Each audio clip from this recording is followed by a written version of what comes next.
Welcome class, my self advocate Tanusha Mishra. कैसे हैं आप लोग? आई होप बहुत अच्छे होंगे। और पढ़ाई कैसे चल रही है आप लोगों की? वो भी अच्छी ही चल रही होगी। कल मैंने एक वीडियो बनाई थी डीबी एक्ट के इंट्रोडक्शन पार्ट पे, वो आप लोगों ने वो वीडियो देख ली होगी। अगर नहीं देखी है तो आप चेक कर सकते हैं टारगेट फॉर आईक्यू ग्रुप पे। ठीक है, हमारे चैनल पे फ्री वीडियोस पड़ी हुई हैं, इस पर आप चेकआउट कर सकते हैं।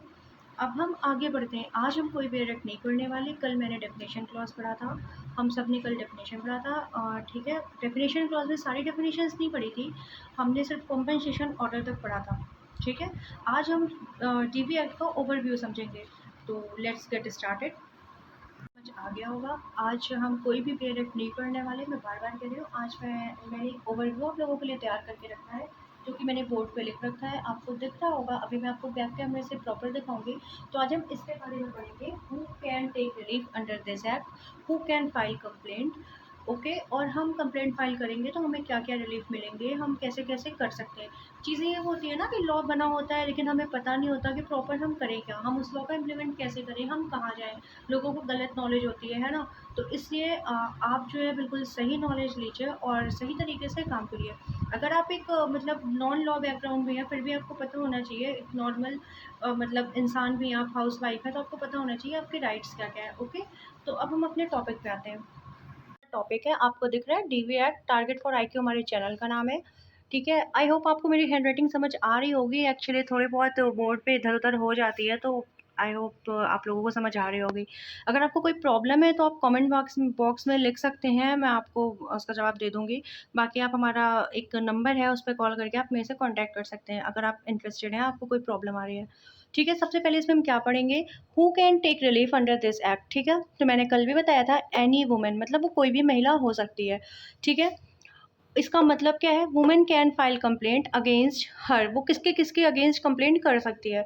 हस्बैंड के अगेंस्ट कर सकती है, मदर इन लॉ के अगेंस्ट, फादर इन लॉ के अगेंस्ट, ब्रदर के अगेंस्ट, फादर के अगेंस्ट, और भाभी के अगेंस्ट, सिस्टर के against, even live in partner के अगेंस्ट भी कर सकती है। अब आप कहेंगे मैम लिव इन पार्टनर के अगेंस्ट कैसे, तो अभी मैं इसको केस लॉ के थ्रू आपको बताऊंगी। सुप्रीम कोर्ट के कई सारे लेटेस्ट जजमेंट्स आए हैं जिसमें लिव इन पार्टनर के अगेंस्ट भी हम डोमेस्टिक वायलेंस की कंप्लेंट कर सकते हैं। ओके, हमने पढ़ लिया। अब हम आते हैं अपने सेकंड टॉपिक पे, डोमेस्टिक वायलेंस इंक्लूड्स। अब इस डोमेस्टिक वायलेंस में क्या क्या इंक्लूड है।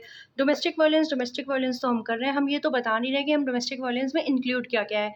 ठीक है, अगर लेमैन की भाषा में हम समझें तो फिर आप हम ऐसे समझेंगे ना कि डोमेस्टिक वायलेंस होता क्या है। लॉ स्टूडेंट तो समझ जाएगा डोमेस्टिक वायलेंस क्या होता है, बट एक नॉर्मल नहीं बंदा नहीं समझ पाएगा। हमारी वीडियो का मतलब ये है कि सारे समझेंगे। आप देख लो, आप नोट डाउन कर लो। Domestic violence includes physical abuse, मतलब कि अगर आपको कोई मार पीट रहा है तो वो हो गया फिजिकल अब्यूज़। ठीक है, सेक्सुअल अब्यूज़ क्या होता है, मोस्ट इंपॉर्टेंट पॉइंट है ये कि इसके बारे में लोग बात नहीं करते हैं, लोग घबराते हैं। अगर कोई आपकी इच्छा के बगैर आपसे ज़बरदस्ती सेक्स कर रहा हो, ज़बरदस्ती आपको किसी चीज़ के लिए उकसा रहा हो, तो ये भी डोमेस्टिक वायलेंस है, मेंटल टॉर्चर है ये। Verbal and emotional abuse. ठीक है, वर्बल एंड इमोशनल अब्यूज़ क्या होता है कि जैसे आप कहीं से जा रहे हो, कोई आपके कपड़ों पे कमेंट कर रहा है आपके घर में कि इसने तो प्लाज़ो पहन रखा है, इसने तो ये जीन्स पहन रखी है, तो ये आपका मेंटल हैरेसमेंट है, डोमेस्टिक वायलेंस। इमोशनल अब्यूज़ मतलब होता है कि जैसे आपको कोई चीज़, मतलब कोई आपको ताने मार रहा है, आप उससे इमोशनली अटैच हो, जैसे आपकी फैमिली के बारे में, आपके मैटरनल फैमिली के बारे में कोई कुछ बोल रहा है, या फिर आपके मैटरनल फैमिली में कोई आपकी पैटर्नल फैमिली के बारे में कुछ बोल रहा है, या फिर इन लॉज आपको कुछ बोल रहे हैं जिससे आप इमोशनली हर्ट हो रहे हो, तो ये भी आपका क्या है, एक टाइप का डोमेस्टिक वायलेंस है। टाइप का क्या है, डोमेस्टिक वायलेंस ही है। अब इकोनॉमिक अब्यूज़ पे आ जाते हैं। ठीक है, इसमें क्या होता है, deprivation of financial resources etc, मतलब कि हमारी शादी हमारे माँ बाप किसी लड़के से कर देते हैं और वो लड़का फिर हमें बोलता है कि मैं तुझे इकोनॉमिकली एंटरटेन नहीं कर सकता, मतलब कि मैं तुझे कोई पैसे नहीं दूंगा, तू खुद कमा खुद कर, और मेरे भरोसे थोड़ी ना आइए मेरे घर में। ठीक है, तो ये क्या हो गया, इकोनॉमिकली अब्यूज़ हो गया हमारा। जो सॉरी, इकोनॉमिक के स्पेलिंग में ईसी होगा, आप इसे ठीक कर लेना, थोड़ा बहुत स्पेलिंग मिस्टेक्स होगी तो इट्स ओके। तो हाँ, इकोनॉमिकली अब्यूज़ मतलब ये होता है कि फाइनेंशियली हेल्प नहीं करना, हमें जैसे 10 रुपए की ज़रूरत है और कोई हमें पैसे नहीं दे रहा है। मैं आपको बिल्कुल लेमैन की लैंग्वेज में समझा रही हूँ। Okay, now come to the next, relief such women can get. अब हम ये सारी चीज़ें तो हमने ऊपर पढ़ ली, अब वुमेन को रिलीफ क्या क्या मिलेंगे केस करने के बाद। सबसे पहले तो उसके पास अगर रहने की जगह नहीं है तो शेल्टर होम उसे मिलेगा, जो कि डेफिनेशन क्लॉज के 2C में कह रखा है। ठीक है। मेडिकल फैसिलिटीज़ मिलेंगी जो कि 2J में है। शेल्टर होम मतलब होता है रहने की जगह, मेडिकल फैसिलिटीज़ मतलब कि उसकी जो भी मेडिकल फैसिलिटीज़ हैं, वुमेन्स को कई सारी प्रॉब्लम्स होती हैं, कभी सर में दर्द, कभी कहीं दर्द, कहीं दर्द, तो अगर वो डॉक्टर के जा रही है तो वो कौन उसका खर्चा बेयर करेगा? ऑब्वियसली रेस्पोंडेंट करेगा। Right to reside in share household, अगर वो अपने मायके रह रही है और उसने डोमेस्टिक वायलेंस का केस किया है तो उसे right to reside share household का ऑर्डर मिलेगा, जो कि सेक्शन 2S में दे रखा है। ठीक है। रेजिडेंस ऑर्डर सेम होता है कि रहने का मतलब रहने की जगह। Monetary relief including interim maintenance. Interim maintenance क्या होता है? लॉ स्टूडेंट को पता होगा, यहाँ पे बहुत सारे हमारे वकील भाई भी होंगे। बट एंटरिम मेंटेनेंस होता है त्वरित उपचार। आदमी बोलते हैं ना कि हमें अभी तुरंत डिस्प्रिन दे दो, मेरे सिर में दर्द हो रहा है, तो हम कोर्ट जाके यही बोलते हैं कि हमें एंटरिम मेंटेनेंस दे दीजिए, मैंने जो वकील की फ़ीस बेयर की है, मैंने पिटीशन तैयार करवाई है, मेरा कन्विंस लगा है, वो हमारे 2K में है। एंटरिम मेंटेनेंस हमें मिल जाता है इसमें। ठीक है। हमारे जो भी खर्चे हुए हैं कोर्ट अपने आप ऑब्जर्व करके वो एंटरिम मेंटेनेंस एक डिसाइड कर देते हैं। कस्टडी ऑर्डर मैंने बता दिया था कल कि कोई बच्चा है, बच्चे के लिए लड़ाई हो रही है मदर फादर में, तो उसकी कस्टडी किसे मिलेगी? Compensation order. ठीक है। अगर हमें मतलब हमारे साथ कोई हम वो हानि हुई है, मतलब हमें उन्हें मतलब हमारी कोई भी चीज़ लॉस हुई है, तो उसका कॉम्पनसेशन हमें 2C में मिलेगा। ठीक है। अब आ जाते हैं हम नेक्स्ट पे कि वेयर टू फाइल कंप्लेंट, हम कहाँ पे कंप्लेंट फाइल करेंगे। ठीक है। मोस्ट इंपॉर्टेंट पॉइंट, तो प्रोटेक्शन ऑफिसर बना रखे होते हैं एवरी डिस्ट्रिक्ट में। ठीक है। एक प्रोटेक्शन ऑफिसर होते हैं एवरी डिस्ट्रिक्ट में। कौन होता है ये? लेडी फीमेल ऑफिसर होती है। वुमेन सेल का नाम आपने सुना होगा, तो वुमेन सेल में ही हम कंप्लेंट रजिस्टर करते हैं। लेकिन फिर भी अगर आप नहीं चाहते हैं वुमेन सेल वेल में जाना, तो आप लोकल पुलिस के SHO के पास भी कंप्लेंट रजिस्टर करवा सकते हैं। उसके बाद आपके पास इन दोनों में आप नहीं जाना चाहते, चक्कर नहीं काटना चाहते, तो आप डायरेक्ट अपने लोकल जुडिशियल मजिस्ट्रेट, अपने एरिया का जो आपके कोर्ट का जुडिक्शन है, जुडिशियल मजिस्ट्रेट के पास डायरेक्ट जा सकते हैं अपने एडवोकेट के थ्रू, जिन्हें इलाका मजिस्ट्रेट भी बोलते हैं। होप आपको ये बातें समझ आई होंगी। अब हम नेक्स्ट चीज़ टॉपिक कवर करते हैं, आते हैं प्रोसीजर पे। ठीक है। प्रोसीजर क्या है इसका? सबसे पहले फाइलिंग अ कंप्लेंट, फिर summoning of accused. Summoning of accused वो होता है जिसे हम रिस्पोंडेंट बोलते हैं, जिसकी डेफिनेशन 2Q में है। फिर हम जब एक्यूज को समनिंग कर देते हैं तो इंक्वायरी बाई मजिस्ट्रेट, मजिस्ट्रेट दोनों पार्टीज़ को सुनेगा, मतलब आपको भी सुनेगा, कंप्लेनेंट को भी और एक्यूज को भी। उसके बाद अगर मजिस्ट्रेट को लगता है तो वो आपको एंट्रीम मेंटेनेंस ग्रांट कर देगा, जिसे हम एंट्रीम मेंटेनेंस कहते हैं, मजिस्ट्रेट आपको ग्रांट कर देगा। उसके बाद आप लोगों के एविडेंसेस होंगे, जैसे जो आपने एलिगेशंस लगाए हैं कंप्लेनेंट ने, वो और जो एक्यूज बोल रहा है वो, दोनों पे एविडेंसेस होंगे। उसके बाद फाइनल ऑर्डर पास हो जाएगा। फिर भी अब आप ये ध्यान रखिएगा, हम ये सिर्फ फ्री पॉइंट ऑफ व्यू से पढ़ रहे हैं, मैं आपको डिटेल में पढ़ाऊंगी, बट ये हमारी वीडियो बहुत लंबी ना हो जाए, इसलिए हम यहाँ पे शॉर्ट में फ्री पॉइंट ऑफ व्यू से पढ़ा रहे हैं।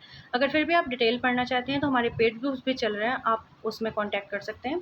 Now come to the topic. Section 29 में अपील दे रखा है। ठीक है। तो अपील किसके अगेंस्ट कर सकते हैं हम? Against the order of the magistrate shall lie to the court of session within 30 days from the order. मतलब कि जो ऑर्डर कोर्ट ने किया हुआ है, यहाँ पे MM ने किया हुआ है, अगर वो ऑर्डर हमें लगता है हमारे फेवर में नहीं आया है, चाहे वो एक्यूज हो चाहे वो कंप्लेनेंट हो, उसे अगर ऐसा लगता है तो वो 30 days के अंदर अंदर कोर्ट ऑफ सेशन में उस ऑर्डर को चैलेंज कर सकती है।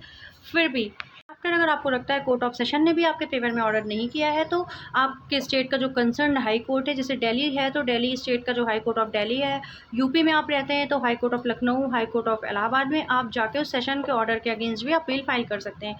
ठीक है। अब अगर हम ये चीज़ें नहीं करते, हमने कोर्ट का प्रोटेक्शन ऑर्डर नहीं माना, हम नहीं मानते, हमारी मर्जी, कोर्ट ही तो है, कुछ भी कहती रहे, ठीक है, अगर हम ऐसा करते हैं तो हमें पेनल्टी क्या लगेगी? Penalty for breach of protection order by accused.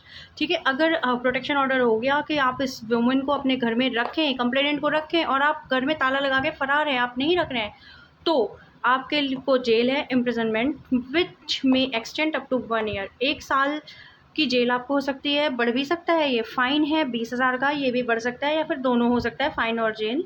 ठीक है। ये हमारा ओवरव्यू रहा आज के हमारे DV एक्ट का। अब हम कल, हमारा ओवरव्यू रहा है आज के DV एक्ट का। कल हम लिव इन रिलेशनशिप पे केस लॉ डिस्कस करेंगे, जो अभी 19 तारीख 2021 में ऑर्डर आया है कि जो लिव इन पार्टनर्स हैं वो अगर एक साथ रिलेशनशिप में रह रहे हैं तो जो लड़कियां होती हैं वो अपनी मर्ज़ी से रिलेशनशिप में रह रही होती हैं और फिर लड़के पे रेप का इल्ज़ाम लगा देती हैं, या फिर लड़के भी अपनी मर्ज़ी से रह रहे होते हैं, लड़कियों को ब्लैकमेल करते हैं, उनके पिक्स क्लिक कर लेते हैं और उन्हें ब्लैकमेल करते हैं। तो ये सारी चीज़ें हम कल पढ़ेंगे। अगर आपको मेरी वीडियो पसंद आती है तो please like, share, subscribe.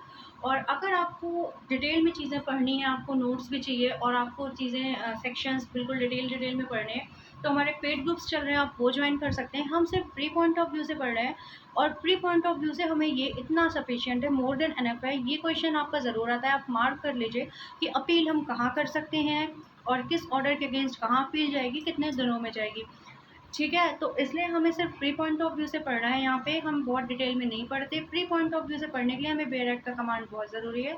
Hope आपको मेरी वीडियो पसंद आई होगी। Please like, share, subscribe and follow our channel target for IQ। Thank you so much.